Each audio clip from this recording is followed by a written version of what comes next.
what's in front of us? Like, what do we have to face? Like, what are the things that we want in life? What are the things that are non-negotiables? And ultimately, getting everyone on the same page.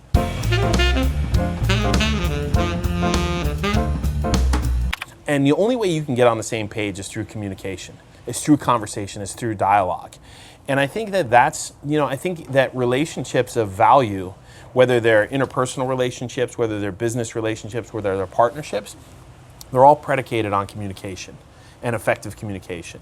And getting people on the same page, right, when you're trying to endeavor into these things, I think we have a tendency to be really good at one, but not necessarily really good at the other. You're really effective in your business communications, but you're not necessarily effective in your interpersonal communications.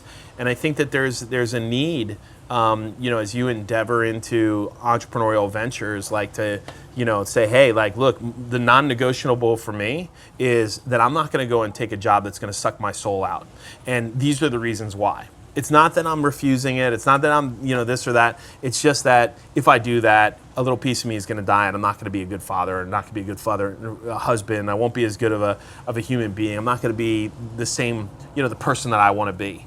And I think that, a spouse, a significant other, someone who really cares about you, never wants you to settle to do something less than what you're capable of, right? Make that sacrifice. But I think the other side of this is okay, well, if we agree that that's got to happen, then there are some of these other things that probably need to be addressed, right? We got to address, what is the economic situation? Yeah, we haven't had to make sacrifices or we haven't had to do these things. We've lived this kind of very smooth, comfortable life for the last X number of years because of the salary, the job, the benefits, all of those. And now all of a sudden you decide you're going to transition. You're going to go into this other endeavor. You want to start a business. You want to go out there and you want to do something else. Well, what's going to happen to that income? It's going to go away.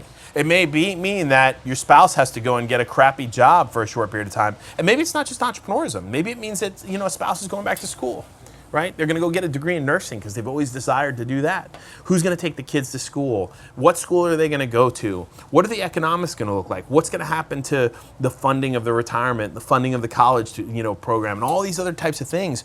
And you have to get on the same page.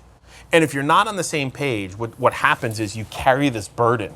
You carry this anxiety. It keeps you up at night, right? You carry this sense of responsibility that it's all falling on you. And I think that's too much.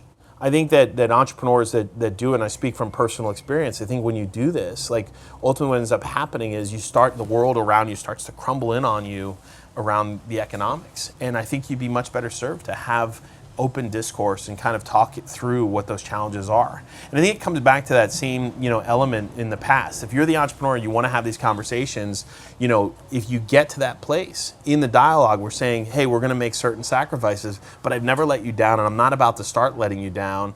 And this is going to work, but these are the sacrifices we need to make. And, as a family, as a unit, you'll be a lot stronger than if you try to go it alone. You just got to get on the same page.